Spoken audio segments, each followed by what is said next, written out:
This video is sponsored by Nebula. Support me directly while getting access to dozens of original series, early releases and more by following the link below. Armed gangs broke inmates out of prison. Spiraling security and humanitarian crises in Haiti. Haiti's Prime Minister has resigned. Gunfire rings out over Port-au-Prince, Haiti's capital of 2.8 million people, where over 300 gangs battle relentlessly for control of the city. The Haitian President is dead. The acting Prime Minister Ariel Henry is stuck in Puerto Rico. Gangs now control 80% of the capital, each with their own expanding territories, backed up by young men wielding American military-grade weapons. The police are outgunned and outnumbered. One of the most powerful gang leaders is Izzo. Still in his 20s, he has unleashed an onslaught of murder and kidnappings and seized control of Port-au-Prince's waterways, and even the Palais de Justice, the highest seat of the Haitian judicial system. With automatic weapons, they raided the building, stealing evidence, weapons and money. Izzo has actually built up a social media following and even got a silver play button last year from YouTube before being banned. The most formidable leader in Haiti is Jimmy Cherizier, aka Barbecue, an ex-Special Police Forces officer who now runs the notorious G9 Alliance. This isn't just criminal gang violence.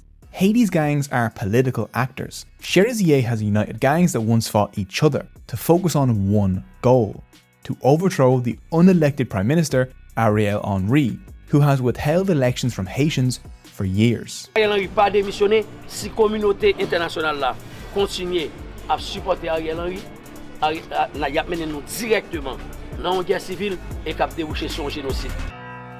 Gangs have seized the port, they've burned shops, they've attacked police stations, and on the 3rd of March 2024 launched a coordinated attack that assaulted several police stations, culminating in a daring jailbreak that freed 4,700 inmates from 2 prisons. The gangs then besieged the airport and stopped Ariel Henry from re-entering the country. He finally stepped down as Prime Minister on March 12th. Haiti hasn't had elections since 2016, so there isn't a single elected official in the country. There's no president, no prime minister, no parliament, and a lot of extremely armed men in the capital waiting to fill that vacuum. Haiti, a small nation of about 12 million people, about the size of Belgium, saw nearly 5,000 homicides in 2023, twice as many as the previous year. In 2016, Haiti's murder rate was 6.7 per 100,000 people, just above the global average. It has surged to 40.9 in the last few weeks. In 2021, about 700 people were kidnapped. In 2023, it has risen to over 3,000 people. Ransoms for kidnapping victims have skyrocketed to over $40,000 in a country where 60% of people live on less than $2 a day, and that number is rising. Children cannot go to school, hospitals are out of supplies, and entire neighbourhoods have been transformed into open-air prisons for innocent Haitians. 362,000 Haitians, half of them children, have been displaced. 1.4 million Haitians are on the brink of starvation. An outbreak of cholera is spreading due to gangs cutting off water treatment services. Hundreds of thousands of desperate Haitians have fled the country and sought refuge in Brazil, Chile and nearby nations. Tens of thousands are braving the dangerous Darien Gap with its jungles and preying gangs in the hopes of reaching the United States, where they face record deportations. Haiti is on the edge of collapse, grappling with crippling, overlapping catastrophes.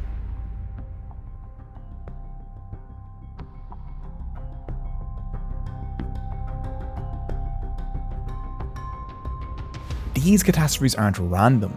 They are the bitter fruits of centuries of exploitation, foreign interventions, an apocalyptic 2010 earthquake, decades of dodgy elections and coups, a vicious 29-year father-son dictatorship, theft by foreign NGOs, rampant corruption, and a 122-year-long debt forced on the country by their former slave masters.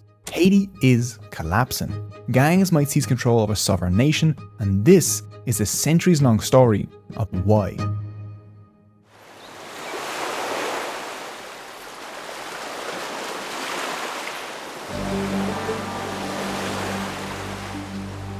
This is the island of Hispaniola, shared by modern Haiti and the Dominican Republic. After Columbus's 1492 arrival, the Spanish colonized the island and wiped out Hispaniola's native Taino population. By the 1600s, the French established a colony of Saint-Domingue here, which became France's most lucrative colony, fed by the labour of millions of African slaves who harvested sugar, coffee and timber. Here slaves outnumbered the free more than 10 to 1. At the end of the 18th century, half of all the sugar and coffee consumed in Europe was produced here by enslaved Africans, working 12-hour days. Most only survived a few years. Rebellious slaves were flayed, boiled in cane syrup, fed to dogs, and burned at the stake. Slave women would abort their pregnancies to avoid birthing children into slavery. If anywhere on earth could be described as hell, it was Saint-Domingue. In 1791, the slaves here led a rebellion against French domination. After a brutal 13-year-long war in 1804, they had done the impossible, killed their masters, defeated Napoleon's 50,000 troops, and freed themselves from slavery and the French. They outlawed slavery and established the world's first black republic, Latin America's first independent nation. They called their state Haiti, the name for the island in the indigenous Taino language. France refused to recognize the country as independent and blocked them from engaging in international trade. The United States, the only other independent country in the hemisphere, refused to recognize Haiti until 1862. Americans did not want slaves in their own country to have an example of a successful slave revolt right next door. 21 years after Haiti's independence, a squadron of French warships arrived on Haiti's coast. The French issued an ultimatum: pay 150 million francs in reparations to your former slave masters for stealing their property, literally the Haitians themselves, or face another war and be put back in chains. But if they accepted, France would recognize their independence and lift the embargo that was on Haiti. Haiti's president, looking to avoid invasion and eager for international trade and recognition, accepted France's demands. The debt amount was 300% of Haiti's GDP. The wealth Haitians created through sugar, coffee and timber became massive profits for French banks like Crédit Industriel et Commercial and its investors, who went on to finance things like the Eiffel Tower. The first installment of this independence debt was 6 times Haiti's income that year, an impossible payment. But that was the plan. Part 1 was to lock Haiti into massive debt. Part 2 was to force them to take out a high interest loan from French banks. This financial noose became Haiti's double debt, the ransom and the interest. $2.53 out of every $3 of coffee taxes, Haiti's primary income, flowed directly into the pockets of French debt holders. There were no funds to build a Haitian state, nothing to invest in businesses, farms, bridges, sewers or ports. Over the 122 years of debt payments, Haiti lost between $21 and $121 billion. Both sums are larger than Haiti's current economy. On December 17, 1914, American Marines stormed the headquarters of Haiti's National Bank and walked out with $13,526,578 in Haitian gold. They piled it in a boat and sent it off as loot to Wall Street. American President Woodrow Wilson then ordered a full-scale invasion of Haiti. The country would be under American occupation for the next 19 years. National City Bank, which later became Citigroup, took control of the Haitian National Bank, and soon a quarter of Haiti's total revenue went to paying National City Bank. Another 20% went to paying French banks. The Americans crushed any resistance. They responded to protests with machine gun fire, like at the Cays massacre. Haitian rebels called Cacos fought back but were brutally put down. A Cacos leader, Charlemagne Perrault, led a years-long guerrilla war against the Americans until a friend betrayed him and he was gunned down by US Marines, who pinned his corpse to a door and then distributed photos of it across the country. The Americans introduced forced labour, press censorship and rewrote the constitution to allow foreigners to buy Haitian land. When the Haitians refused that constitution, the Marines dissolved Haiti's parliament at gunpoint. Haiti's land was turned into American sugar plantations. Haiti's earnings went to bankers in New York, while 90% of Haitians lived close to starvation. After 19 years, the US withdrew its troops in 1934, leaving behind 15,000 rebel corpses, 5,000 dead in labour camps, and countless more due to starvation and poverty. The US kept control of Haiti's finances until 1947, which is also when the debt to France finally ended. The US withdrawal was followed by the 1957 establishment of a dictatorship under Dr. Francois Duvalier, or Papa Doc. Fearing a military coup, Papa Doc sidelined the military and created the Tonton Macoute. Dr. Francois Duvalier. 2 years ago, this medical man turned politician declared himself re-elected president in an election for which he never proclaimed a candidacy. A situation that made necessary the organizing and training of a personal palace guard. A 10,000 strong private army that answered to him alone. The Tonton Macoute acted as his secret police and tortured, disappeared and killed any Haitian that critiqued the regime. Luc-Ner Cambron, aka the Vampire of the Caribbean, led the Tonton Macoute. His company, Hemo Caribbean, sold 5 tons of blood plasma monthly to laboratories in the USA. Plasma extracted from common Haitians, and not always with their consent. The Tonton Macoute represented a deity which could snatch men away and carry them off to a kind of hell, and the reality was not far behind the fable. Duvalier and the Tonton Macoute's reign of terror killed 50,000 people. Duvalier's brutal rule was supported and financed by the United States because he was anti-communist. The US propped him up as a Caribbean counterweight to Fidel Castro in Cuba. Papa Doc died in 1971 and his son Baby Doc, only 19 years old at the time, took over, making him probably the world's youngest dictator. The Duvaliers amassed millions while permanently crippling Haiti. Haiti's millions of poor people, among the most desperate in the world. A mile from the luxurious presidential palace, they live by the hundreds of thousands in shacks surrounded by raw sewage. There's no running water, no power, little food.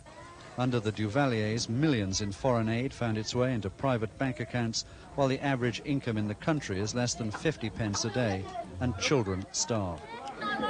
80% of college graduates fled Haiti during this period. 12.8% of infants died in their first year. Life expectancy was 53 years, while between 1981 and 1985, the USA and the World Bank gave Baby Doc hundreds of millions of dollars, none of which went to the Haitian people. During this period, Baby Doc handed off the running of the state and economy to the United States Agency for International Development, or USAID, and the World Bank. This led to consequences for Haitians. 30% of all farmland was seized and transformed into export-focused plantations, which impoverished tens of thousands of farmers. Haitians had bred a specific race of a low-maintenance pig suited to Haiti's climate. In 1981, a swine flu outbreak in the Dominican Republic scared USAID, who then, in Haiti, demanded the total and complete eradication of the entire race of pigs. Haitians couldn't replace the pigs. Foreign pigs were expensive and couldn't survive Haiti's climate. Haiti's pork industry was destroyed, and the Haitian Creole pig went extinct. 800,000 former pig owners were left destitute. Haiti's agricultural sector began to shrink. Haitians who were once producers were made into consumers of foreign imports. Throughout the 70s and 80s, Baby Doc worked with American companies to eliminate Haiti's trade tariffs, to keep wages low, to ban labour unions, and to allow companies to take all the profits back to the USA tax-free. By the late 1980s, there were hundreds of American companies in Haiti taking advantage of a $2.65 a day wage, the lowest wage in the Americas. Nearly every American baseball team at the time wore Haitian-made uniforms and tossed Haitian-stitched baseballs. Every Elmo and Cabbage Patch doll was made in Haiti. As Baby Doc ran his sweatshop empire, aid flowed into Haiti from the USA, the International Monetary Fund, and the World Bank. While the Haitians worked in the factories, almost all the profit flowed out of Haiti. The factories kept on coming, but Haitians working 12-hour days, 6 days a week, had the lowest life expectancy, literacy rate, and most poverty in the hemisphere. Most Haitians were eating less than 80% of the necessary daily calorie amount. Only the $125 million a year sent home by the 600,000 Haitians living abroad stopped Haiti from starving. We cannot have this scandalous wealth side by side with the abject poverty. Things have got to change. They protested their hunger and called for the end of the dictatorship. The hurt, the anger, repressed all those years, exploded from the bottom. Haitians are talking openly about overthrowing their leader. President Jean-Claude Duvalier driving himself and his wife to the airport last night to go into exile. On the darkened tarmac, a U.S. Air Force jet was waiting. People danced in the streets today. The hated dictator was gone. In 1986, massive civilian protests forced Baby Doc to flee the country. The United States flew him and about $1 billion stolen dollars into comfortable exile in France. Eventually, on the 7th of February 1921, Haitians chose their first democratically elected president, Jean-Bertrand Aristide, who built up a huge base of support among the nation's poor majority and rode into office with 67% of the vote. He donated his $10,000 a month salary. He attacked tax evasion by the wealthy, and government revenue in Haiti went up for once. Failing state-owned businesses were turned around and made profitable, and by June of 1991, for the first time in a long time, Haiti was running a budget surplus of $8 million.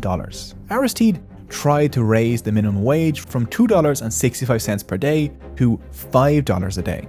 Massive business opposition made him eventually compromise on $4.80 a day. USAID began funding business leaders and members of the military that hated Aristide. He lasted 7 months in office before he was overthrown in a military coup. A military junta replaced Aristide and ruled for nearly 4 years, in which thousands of Aristide's supporters were killed. The United States and United Nations, with Aristide's approval, placed heavy sanctions on this military regime.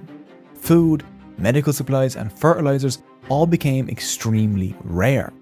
Haiti's crop production fell by 20%. 300,000 jobs were destroyed. Tens of millions of dollars in coffee, cocoa, and other exports were blocked. GDP per capita fell 30%.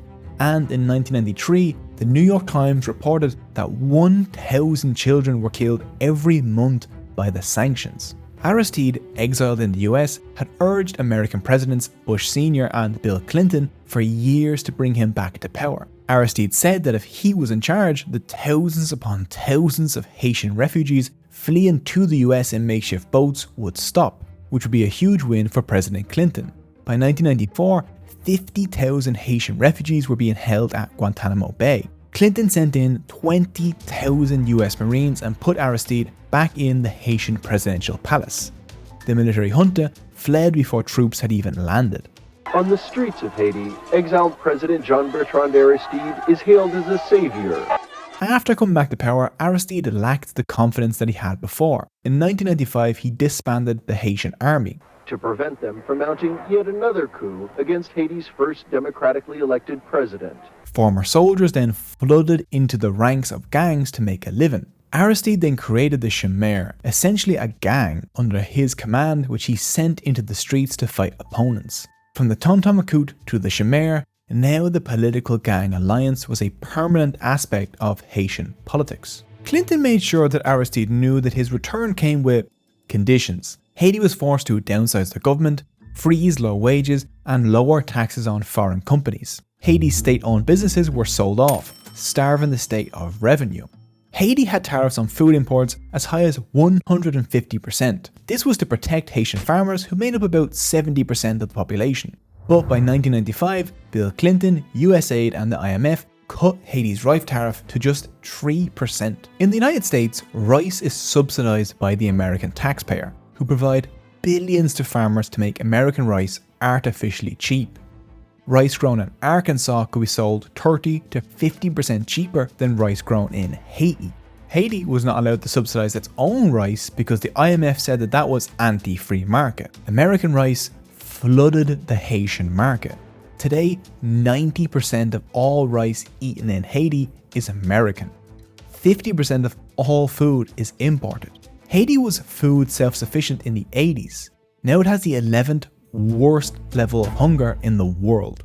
Devastated Haitian farmers who lost their lands flocked to the capital and crammed into badly constructed and overcrowded slums, hoping to get work in nearby American garment factories. There weren't enough jobs, so workers had to fight for even the lowest paying positions, which kept wages low. Aristide was re-elected in 2001 at the same time as George W. Bush entered office. Bush disliked Aristide's minuscule pushback against the IMF and World Bank. He cut aid to Haiti massively, but not all aid.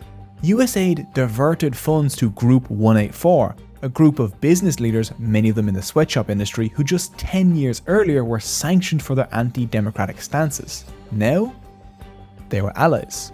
Corruption and ineffective rule clouded Aristide's second term, and his acceptance of IMF orders alienated his allies. Pro and anti-Aristide gangs were fighting across the country. Violence became widespread. The capital was in danger of being conquered. At this time in 2004, Fulton Armstrong, a CIA analyst, noticed that lots and lots of weapons were flowing directly into the hands of former Haitian military. It had all the markings of a US operation. All the indications were, incredibly, that the State Department's Bureau of Western Hemisphere Affairs was behind it. With armed men closing in, on the 29th of February 2004, Aristide was put on an American plane and sent to the Central African Republic. Aristide claims that he was kidnapped. Regardless of what actually happened, he had been couped a second time, and he would not be coming back. France's ambassador to Haiti at the time later admitted that France and the USA orchestrated the 2004 coup against Aristide.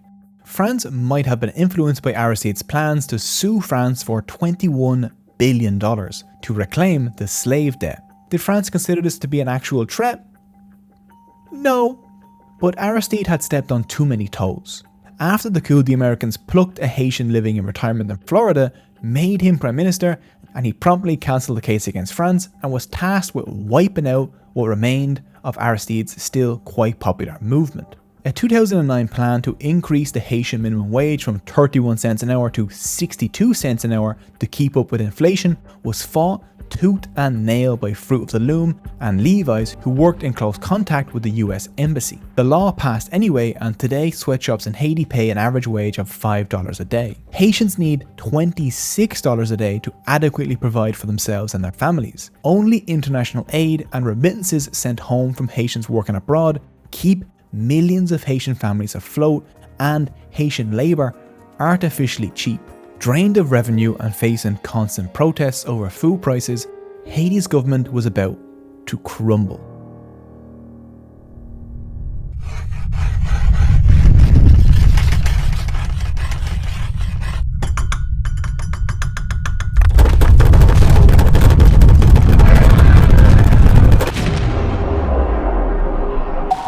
It's being called a catastrophe of major proportions.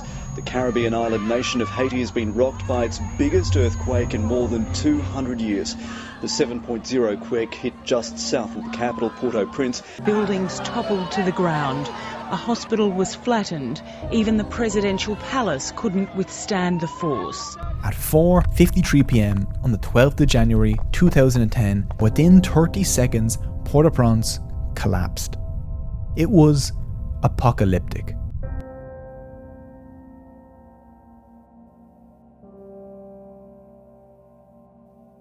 Over 220,000 Haitians died, 1.5 million were displaced, 400,000 homes were destroyed, damage soared to $8 billion, which was about 67% of the country's GDP. Entire sweatshops collapsed, killing every employee. The National Palace caved in along with all but one government ministry. 1 in 3 civil servants died. Decades of economic policy drove thousands upon thousands of rural Haitians into the capital's overcrowded, shoddily constructed slums where the earthquake buried them. The massive scale of the earthquake's destruction shocked the world, causing a tsunami of aid to flow into the country. About $10 billion was pledged to rebuild Haiti, but rather than this money going to Haitians on the ground who knew what they needed, rather than going into the local economy, 99% of aid went to foreign, non-governmental organisations or NGOs. Over the 90s and 2000s, thousands of foreign NGOs took over the role of the Haitian state. By 2010, they ran over 80% of health and education services in the country. After the earthquake, most donors funded their own NGOs. In the end, 67 cents of every dollar of aid sent to Haiti ended up going to companies in the same 50-kilometer radius in Washington, D.C. Leaked documents called it a gold rush. Just the Red Cross alone raised $500 million for Haiti and promised to build thousands of new homes. They built 6. Not 6,000. They built 6 houses. You're in Haiti to help. You're not in Haiti to have an attitude, sir. If you're not doing anything wrong, you should be able to answer the question. They've been here 3 months and they haven't received water, food, anything. Haitians went without basic medicine while NGO employees were earning $140,000 a year. When it came to rebuilding Haiti, NGOs didn't hire Haitians, they imported foreign workers. Selim Dorval, a Haitian, explained, for each one of these expats, they were having high salaries, staying in fancy houses, and getting vacation trips back to their countries. A lot of money was spent on these people who were not Haitian, who had nothing to do with Haiti. The money was just going back to the United States.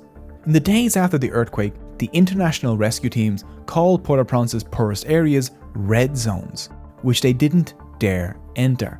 Millions were spent on these international rescue teams that rescued about 200 people from the rubble in wealthier and tourist areas. The actual first responders were the Haitians themselves, who pulled their communities out from the rubble. Outside the capital, rural homes opened their doors to hundreds of thousands fleeing the destruction. Remittances sent directly from Haitians abroad put millions of dollars into the hands of regular Haitians, more than any NGO did. Haitians reported feeling an extreme sense of newfound solidarity with their fellow Haitians. For many, it looked like the earthquake had destroyed the old Haiti. When surveyed, thousands of Haitians responded that they wanted a new state that was accountable to its citizens and provided services. Survey shows that people want jobs, they want education, they want shelter, but they also want local food production, so they want all things that help them to move ahead. They don't want charity. They're not just waiting now for the New York conference to give them a lot of money. They are ready to move ahead themselves and to turn this into something positive. We saw the National Palace destroyed. I would like to see Haitian engineers rebuild it. But decisions about how to rebuild Haiti were not made by Haitians, but by the Interim Haiti Recovery Commission, chaired by famous Haitian Bill Clinton. The billions sent to Haiti did not go to feeding, sheltering and supporting the recovery of Haitians. It was spent on strange things like USAID's plan to distribute 130 tons of genetically modified Monsanto seeds to rural farmers. The destruction was mostly confined to the capital. Haiti's farmers were fine. They already had seeds. Harvest season had just finished, so they actually had huge stocks of food they needed to sell. For just $80 million a year, which was a fraction of the aid money sent per month, USAID could have purchased every grain of rice in the country, which would have boosted the rural economy. Farmers not only needed the money, but they were also housing thousands of refugees in their homes who they could have hired, rehoming people outside the overcrowded capital. Instead, in the first 2 months alone, USAID handed out 18 million kilograms of food aid imported from the USA. Haitian farmers couldn't compete with free food, and so they had to watch their harvest rot, which meant they had no money for next year. 90% of eggs and poultry consumed in Haiti come from the Dominican Republic or the US. The sanctions in the 90s killed Haiti's chicken farms and the hundreds of thousands of jobs associated with them. 90% of Haiti's rice is imported. Almost all the sugar is imported in what was once a sugar colony. Aid could have been spent building these fundamental industries, which would have given Haiti a stable base to grow from. By 2010, only 12% of Haiti's population had access to clean water and latrines. Thousands of Haitian jobs could have been created through the construction of sewage treatment plants, water supply systems, roads, ports, energy and earthquake-resistant infrastructure. Here's a graph of Haitian requests for aid funding and what actually got funded. Something like transportation saw aid pledges 510% higher than what was requested. While Haitians asked for money to support building a strong and democratic state, reconstruction or education, almost no aid went there. Instead of investing in critical job-creating infrastructure projects, the World Bank advised the Haitian government to lift restrictions on 24/7 multi-labour shifts, while getting rid of higher pay for night shifts and offering economic free zones. Zones where foreign companies could operate in Haiti tax-free. The people in charge of Haiti would not budge from the sweatshop model. The shining jewel of the aid effort would be the $300 million, 600-acre Caracol Industrial Park. This would be a giant tax-free sweatshop where Haitians would work for the lowest wages in the Americas. But Caracol Industrial Park was built in the north of the country, far from the actual area impacted by the earthquake. The north was chosen not to help the 1 million displaced people in Port-au-Prince, but because the hundreds of small farmers who had to be moved to make way for the park were far less resistant than the wealthy landlords in the capital. The construction of this park evicted 366 families from their land. If we had the support we needed to farm our land, we would be doing well. Now that I've lost my land, I don't have a penny. Bill Clinton offered them minimum wage jobs at the park producing t-shirts for Walmart. When Bill and Hillary Clinton flew in to inaugurate Caracol Park in 2012, the project had created just 1,500 of the 65,000 jobs that were promised. Billions of dollars in aid were spent, there's no new infrastructure in Haiti, and Haitians earn less now than they did in 1960. After the 2004 coup against Aristide, the UN sent in a 9,000 strong peacekeeping force. After the earthquake, this force was strengthened. The UN force was deeply unpopular. It was revealed that over 100 members were involved in a child sex trafficking ring. It was also revealed that peacekeepers were trading food to starving Haitians for sexual favours, leaving behind hundreds, if not thousands, of pregnant women and girls. The peacekeepers treated Haitians aggressively. For example, in one of Port-au-Prince's densest slums, Cité Soleil, UN peacekeepers on an anti-gang raid fired 22,000 bullets into a square, killing dozens of civilians, including children. To make matters worse, in October of 2010, just after the earthquake, the toilets of the peacekeepers drained directly into the local water supply, which caused a massive outbreak of cholera, a disease unknown in Haiti. It rapidly infected over 1 million Haitians and killed 12,000. While there were hundreds of millions of dollars of aid in the country, thousands died while NGOs pinched pennies. Doctors Without Borders and the Cuban medical brigades, who financed themselves, handled the overwhelming majority of the cases. Antibiotics were held to cut costs, so was bottled water. When doctors requested vaccines, they were told that if Haitians got vaccines, they would get too comfortable about hygiene. Without adequate funding to build sewage facilities, cholera remains a problem in Haiti today. Almost no aid money went to preparing for future disasters. In 2016, Hurricane Matthew wrecked the country, costing 13% of GDP. In 2015 and 2017, drought killed 70% of crops. But Haiti crawled along. The election of Jovenel Moïse in 2016 was clouded by fraud allegations. Moïse faced constant protests demanding his resignation by Haitians who blamed him for the country's economic crisis, rampant corruption, a gasoline shortage, and rising gang violence. In 2020, the terms of every elected official expired and no elections were held to replace them, leaving Moïse to rule by decree. At approximately 1 AM on the 7th of July 2021, a group of mercenaries stormed the home of President Jovenel Moïse. They burst into his room and fired 12 bullets directly into the Haitian president, abruptly ending his rule and his life. Moïse's term technically ended in February of 2021, but he kept ruling, which caused massive protests. At the same time, he was also working on a list of powerful politicians and business people involved in Haiti's drug trade, with the intention of going public. Under the Duvalier dictatorship, Haiti emerged as a transit hub for cocaine heading to the US. In the 1980s, little single-engine planes from Pablo Escobar's Medellin cartel landed in makeshift airstrips in Haiti before finishing the trip to the United States, all with the help of powerful politicians and local business elites. Due to its incredibly weak government and strategic position, Haiti is a vital route for cocaine heading to the United States, the world's largest cocaine consumer. Today, traffickers mostly operate from airstrips in the north. The drug trade is booming and planes frequently pass through carrying metric tons of cocaine from Colombia and Venezuela. Between May and June of 2021, one airstrip in Savandayan saw at least a dozen planes pass through, carrying thousands of kilos of cocaine. President Moise found out and ordered the destruction of the airstrip.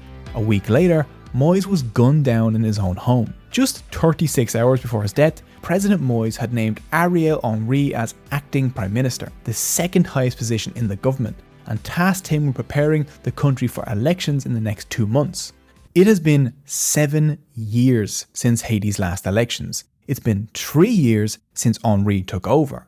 He never held elections. It also seems like Henry was in contact with the assassins shortly before and right after the assassination of the president, which hasn't made a great impression on the Haitian people. On the 14th of August 2021, 1 month after Moise was assassinated, an earthquake twice as strong as the 2010 earthquake struck the southern region of Haiti. It killed 2,200 and injured well over 12,000, causing about $1.6 billion in damages, or 11% of GDP, which put more pressure on an already crumbling Haiti. Under Henry's rule, poverty, hunger and violence spiraled out of control. Haiti stopped functioning as millions protested what they saw as Henry's illegitimate rule, but the United States gave full support to Henry, despite the total lack of a democratic mandate. Under Moise and Henry, Haiti's gangs evolved from small groups based in one neighborhood into sophisticated and heavily armed organizations with ambitious goals. The number of gangs in Port-au-Prince has gone from roughly 40 in 2004 to over 300 today. They've evolved into large, professional and violent operations that control large territories. Gangs that had 50 or 100 members 15 years ago now have 1,500 to 2,500 members. Recently, the gangs have mainly grouped into two competing alliances, G9 and GPEP. Seeing the weakness of Henry's regime, the gangs have recently set aside their differences to work together to attack the government. G9, led by Jimmy Cherizier, includes criminal gangs and political dissidents who've joined together to kick out Ariel Henry. Haitian gangs have always been political as well as criminal actors, which is why Haitian officials usually call them armed groups rather than gangs. Since the Tonton Macoute, Haitian elites have used gangs to attack opposition, to intimidate voters, or to enrich themselves through illegal means. For example, Cherizier's G9 got half his revenue from politicians, 30% from kidnapping and 20% from extortions. After President Moise's assassination, political funding for G9 fell 30%, which might explain the surge in kidnappings, his conquest of fuel and resource depots, and his desire to overthrow Henry. Those that wanted to exploit Haiti have always found willing collaborators in the country, Haiti's elites. Wealthy Haitians call the common Haitian people guauzoti, or big toes, because they often go barefoot. For generations, by collaborating with outside powers, Haitian elites have maintained a system that drains wealth produced by Haitians while providing nothing in return. They pay no taxes, while Haitian people, earning barely a few dollars a day, pay high food, tuition and healthcare costs. They make up barely 5% of the population, but they control nearly all of the wealth. They collude with gangs while they live in multi-million-dollar guarded fortresses in the hills of Port-au-Prince, surrounded by slums where hundreds of thousands of people live without basic services. The richest man in Haiti is billionaire Gilbert Bigiot, the patriarch of the Bigiot family. He helped coup Aristide in 91, he's linked to assassinations of democracy activists, and he purchased from Jeffrey Epstein a $132,000 Mercedes Maybach, in a nation where 60% of people live on less than $2 a day. The Bigiot family owns their own port at Lafito. Gangs have been using that port to import heavy weapons. And this isn't new. Back in the 1950s, the Bigiots imported Uzi submachine guns from Israel for the Duvalier dictatorship. Today the links to the elites remain, but armed groups can now self-fund and self-arm and wield significant power over Haiti's political landscape. Armed groups generate cash through drug trafficking and extortion. Businesses in their territory are forced to pay protection fees, ranging from $5,000 to $20,000 weekly, under the threat of violence. Cherizier's G9 has seized control of key economic arteries in the capital, including the ports, oil terminals and the Delmas area, which is a hub for warehouses, markets and corporate headquarters, which all generate large protection fees. Cherizier has by far the most to lose if the UN intervenes, which is why he's trying his best to prevent that from ever happening. Kidnappings also generate conservatively about $25 million per year for the gangs. The massive surge in violence we're seeing now is fueled by the gangs' unprecedented access to firearms. 10 years ago, a handgun would have been shared between several gang members. Today, weapons trafficking networks based in Florida are funneling an arsenal of deadly weapons into Haiti. AK-47, AR-15 and guerrilla assault rifles, 50 caliber sniper rifles and M50 and M60 machine guns have all been trafficked into Haiti. Ex-soldiers and police have been recruited, and now gangs move and fight differently to just a few years ago, allowing them to assault police stations and government buildings. Armed groups can now administer large territories, extract resources, conduct military-type operations, and organise hundreds of men.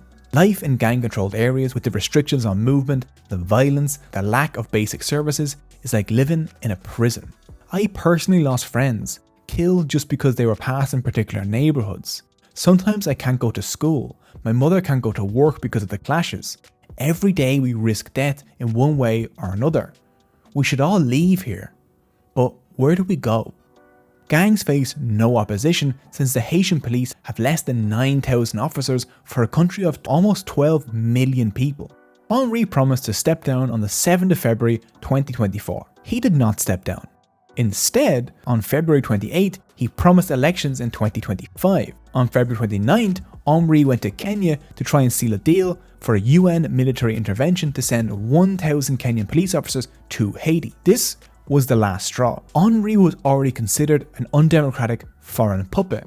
Now he wanted to stay in power using an international force. The gangs unleashed an onslaught against key sites, main roads, fuel depots, police stations and prisons, where they freed thousands of inmates and then besieged Toussaint Louverture airport to prevent Henry from returning.